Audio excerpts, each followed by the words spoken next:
Awesome. We are thrilled to have you. Thank you so much for joining us. We are pumped. We ask this of all our guests. As we start, just give us a quick intro into who you are, what you're building. Justin Basini, I'm the CEO and co-founder of the ClearScore Group, be going 10 years this year, and we help 25 million users around the world manage their credit through our financial marketplace, which is under the brand ClearScore. And then we have another app called DriveScore, which is a telematics based app, which allows you to buy car insurance based on how good a driver you are.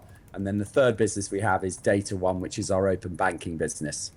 Amazing. Now look, you've been around the block 10 years. You're like one of the coolest UK fintechs around. How have things changed over the last 10 years? Well, there's a lot more risk now. So I always say to entrepreneurs, you should enjoy the early years, because the early years are really hard, but there's no risk, right? You're not making much revenue. You're probably spending other people's money, probably hoping to do that really well. When you reach our size, we hold the data of 25 million users around the world. We employ close to 500 people. And so, it becomes more risky, and therefore you need to tread more carefully. You need to have more risk, ways of managing risk. So it becomes a different type of job. It becomes much more sort of, focused on really trying to make sure that our strategy is right versus the early years of just do, go. Yeah, absolutely. And you touched on DriveScore there, right? That was a new product. I think you launched that in January this year. What was the thinking about that product expansion? And also just tell us how's it been since launching it 6 months ago? Yeah, so we launched it. I mean, we've been playing around with it for about 18 months, 2 years. But we really started to push it this year. What at the heart of what our business does is really we put consumers in control of their data. And so we've done that really, really successfully with credit reports and scores with ClearScore. But we wanted to do that, and we want to do that over the next 10 years in multiple different verticals. And so what we developed with DriveScore was a way that consumers could basically get in control of their driving data. And so what we do is we use an app to basically monitor how good a driver they are, and then to put them in control of that data. And then if they're a good driver, they can share that with a car insurer, and typically it reduces their premium by about 10 to 15%. So if you're a young person, 25 years old, you've got a £2,000, £3,000 car, you're probably paying something like 1,500 quid for that insurance. It's a lot of money, and it's gone up a lot over the last few years. And so if you could save 150, 200 quid, which often we do deliver for people, it's a great proposition. And so that proposition is resonating. We have about 625,000 people who've signed up for that. And we're now working with about 80 insurers. Amazing. Sounds like it's been a great success. Yeah, I hadn't realized you've been kind of working in the background for so long on it. It's interesting. We literally just had Sten from Zego. So he was talking about a very similar proposition and world of tracking data to bring insurance costs down. So yeah, it's a really, really interesting space.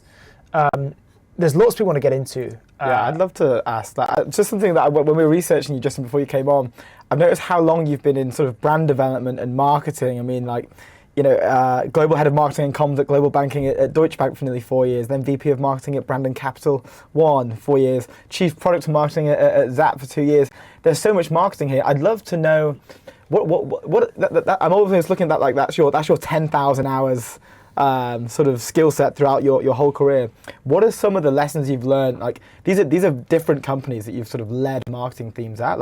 What are the core themes of marketing that you've learned here, and what stayed consistent throughout the wall? Great question. Look, marketing, I think nowadays is far too sort of channel based. If you take a step back, what marketing should really be doing is understanding and predicting consumer needs, and then really understanding what are those consumer needs and how you can create a superior product against those consumer needs, and then be able to brand that in a way that is attractive to people, and then be able to use that brand to advertise and to get people to be interested in it, and then hopefully purchase the product and basically become a loyal customer. That's really the marketing cycle. And, I was taught that right at the start of my career, when I started my career, 30 years ago now with Procter & Gamble. So Procter & Gamble are a big US consumer packaged goods company. So Ariel, washing powder, and Pantene shampoo, and oil of Ulay, and all of that sort of stuff. And so, and those principles don't change. And so, the marketing aspect of any business should be really about trying to understand how you are going to deliver value to a set of customers and extract a return for the delivery of that value. And that's at the heart of marketing. And what the shame of marketing now, because of all of the channel specialisms, is that actually you just have a lot of marketers who are very focused on digital marketing. I'm a Google specialist, or I'm a Meta specialist, or I'm a CRM specialist. And I spend a lot of time working with our marketing teams and just talking to marketeers generally about those principles, because it's those strategic principles which should be at the heart of marketing in every company. Interesting. I wanted to touch on, going on marketing, and you said trust is crucial. We were speaking earlier about the controversy with T-app and vibe coding, and how so many apps are coming out and you just don't know which ones to trust anymore. Knowing what you know about marketing and kind of the success, how would young entrepreneurs kind of drive that trust in their marketing, especially when all of these kind of apps are coming here, there and everywhere? Yeah, well, I think a lot of the sort of vibe coding and AI and all of that is great, because it'll mean that lots and lots of people can produce products against lots and lots of ideas that in the past maybe wouldn't be viable. So that's a really, really good thing. But the thing to remember, and we did this really well in ClearScore and are now doing it in DriveScore, is have never liked the concept of minimum viable products. So you might have heard of this MVP. And, in the world of vibe coding and AI and all of this, you can spin up stuff very, very, very, very quickly. The thing is, especially with consumer businesses, but I think it's also true with B2B, you only get one chance to make a first impression. And so if that product is not a very good product, if there are spelling mistakes on the copy, if the logo looks like it's been put together by, a GCSE student, right? what that says is, it says, well, I'm not really that proud of this product, right? So what I talk a lot about is make a minimum lovable product, an MLP. Okay. And what a minimum lovable product is it's something which really delivers that in a really cool way. Now, it might be only a small thing rather than a wide thing, but it's a really small thing, but it does it in a brilliant way that a consumer can say, I love that thing and it worked really, really well for me. They're going to recommend it. And that, I think, is the real heart of it. And if you do that well, you create brand trust and you create something which you're proud of, and hopefully your consumer sees that, and as they interact with it, they start to really like it a lot. So think about minimum lovable products as a way of creating that great first impression, and it's that gives you the opportunity to create trust. Amazing. There's a real opportunity there for Lovable to come in and steal that. Yeah, absolutely. One of the vibe coding apps raised 200 million called Lovable. So this should be their new tagline. One of the things we wanted to talk about was open banking. Right? You seem to be making a big bet on open banking. Can you tell us more about why you're going into this space, or what do you think about the future of this space, and why is it important for the ClearScore Group? Yeah, well, financial services, if you want to retail financial services really well, you need to have a relationship with the consumer's data, because the reality is that the days of a bank manager making a decision on whether you get a mortgage or a loan is, that went 30, 40 years ago. Now it is data running through computers, and computer says yes or computer says no. And so the data that runs through that is really important. And so the credit score and report is a critical set of data. And so consumers seeing that, understanding that, fixing that when there's problems with it, that's really, really important. But what's happening now, and it will happen, I think, in the future, is that more and more data will come into the decision of whether you will get access to a particular financial services product and what price you will pay for that product. And so credit reports has been a great thing and allows credit to flow. But now we're starting to see lots more data start to come in. So who you are employed by, for example, your open banking data, so the record of your transactions and how your bank account looks. All of these data come into a decision on whether you're going to get that mortgage or going to get that loan. And so this alternative data and open banking in the UK is a fantastic example of that change that was driven by the competition authorities, 10 years ago, to really open up that data asset. And so many businesses have developed off the back of that. Now 1 in 5 lending decisions that happen on ClearScore will have some element of open banking and alternative data in it. And what that means that consumers that might not have got access to credit before or might have paid more are getting access to that credit, and it's cheaper. And that's a great thing. Yeah, amazing, absolutely. And you've done so well in the sort of like the credit marketplace. You're now looking at the car marketplace. What's next? Like, where can you see this model of using data to bring down prices and give a better deal to your consumers? What other opportunities or verticals can you see this working in that maybe you're thinking about 1, 2, 5 years down the line?